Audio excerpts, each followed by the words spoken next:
Popular Nigeria Islamic cleric Sheikh Gumi has once again thrown the Nigeria internet space into chaos with series of arguments and many unanswered questions. Without obeying any particular order, Sheikh Gumi has comparatively compared IPOB with the Fulani Herdsmen, saying that Fulani Herdsmen are not like the IPOB who are going about destroying government properties, attacking INEC offices, and eliminating and unaliving Nigeria gallant soldiers. Make una watch that video. When you ask a battery of questions, how do you expect me to convince you?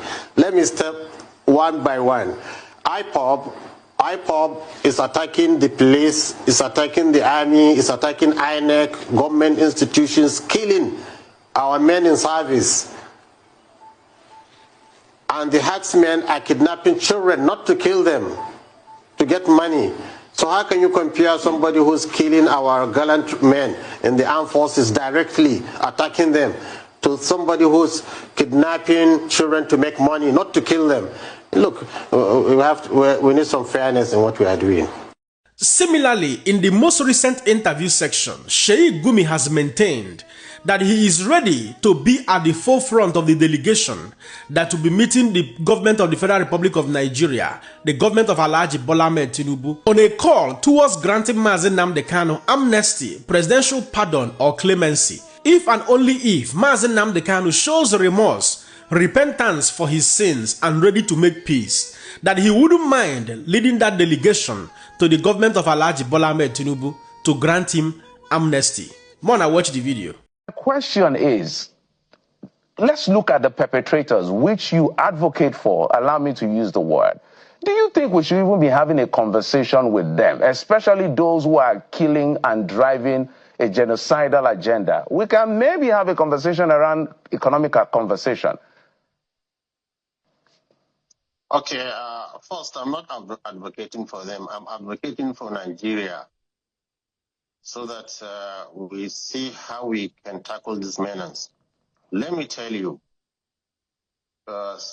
just now, children are kidnapped in Kebbi State. Then there's in Kwara. Then there's in this place. Bauchi is afraid.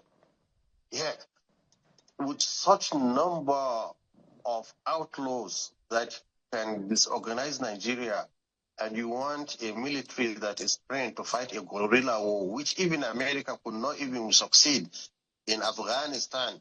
Even Israel cannot succeed in a small strip of land.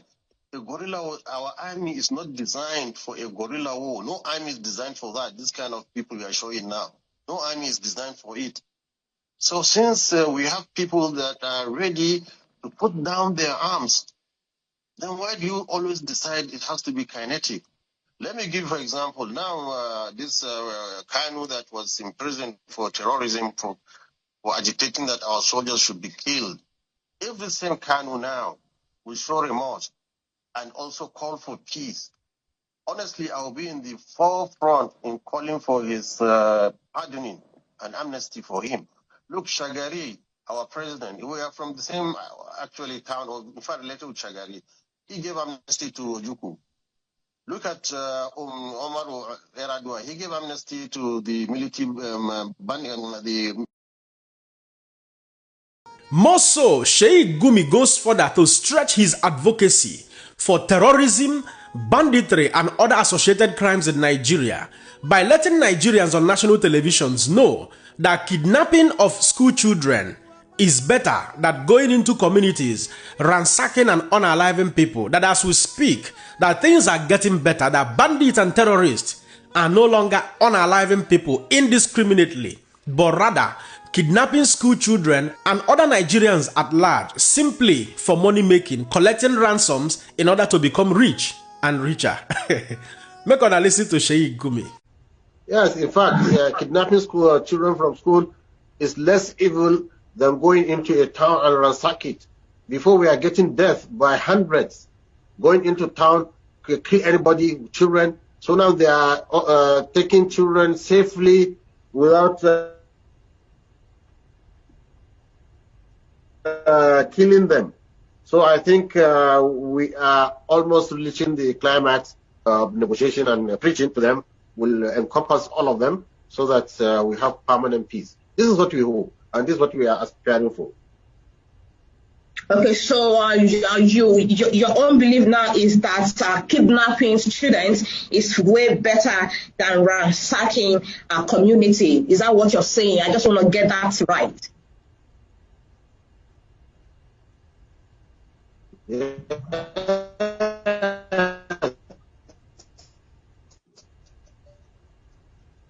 Sheikh Gumi, can you? Yes, it's a lesser evil, because in the end you negotiate with. You see, now they are very careful about human lives. They are becoming careful about human lives. So before is the mission is to go into a town in which they are having problems with them and ransack it and kill everybody. So I think the initiative, the preaching is working, and we are coming to an end of this banditry, hopefully for first then the other. Honestly speaking, at this material time, I'm becoming more dumbfounded. Many Nigerians are already alleging that there is a possibility that Sheikh Gumi is working for the federal government of Nigeria, or allegedly working for the people behind terrorism and banditry in Nigeria. If you begin to explicitly look at what Sheikh Gumi about leading the delegation that will go for a call to grant Nnamdi Kanu amnesty, you will begin to ask yourself, why will it be Sheikh Gumi? And why did he make that very comment? For many of you who follow me on this very channel, if you have watched the videos I made in recent time concerning Nnamdi Kanu, I had earlier given my submission and permutations, and predictions on what Alhaji Bola Ahmed Tinubu is going to do next, on how Nnamdi Kanu's freedom is going to be traded on the altar of politics, political negotiations and bargain. So, if you are very careful and very analytical in nature, you will understand that this very statement from Sheikh Gumi is only but a hint towards what I had prophesied earlier. In this case, I'm becoming a prophet. You know what I mean? Making that very statement on national television is an indication that that discussion is probably already going on. And also, looking at it from another angle could be an avenue to substantiate that he is a good man, that he goes about advocating for people's freedom and for peace to reign in the society. But when you look deeply into that, you will find out analytically that it is very, very far from that. I've said it earlier, no nation ever survives or succeeds in life by constant bargaining with terrorists and bandits. We are yet to see such a nation that thrives, having always bargaining and making peace deals with terrorists and bandits. Just previously, the federal government of Nigeria made it clear to us, through one of the senior spokespersons to Alhaji Bola Ahmed Tinubu, Bayo Ononuga, that Nigerian military in collaboration with DSS contacted the bandits and the terrorists that abducted 38 church members from CAC in Kwara State, in Eruku community precisely. And they released those persons that were kidnapped without paying any ransom, even though some news lines in Nigeria are reporting that billions of naira was paid.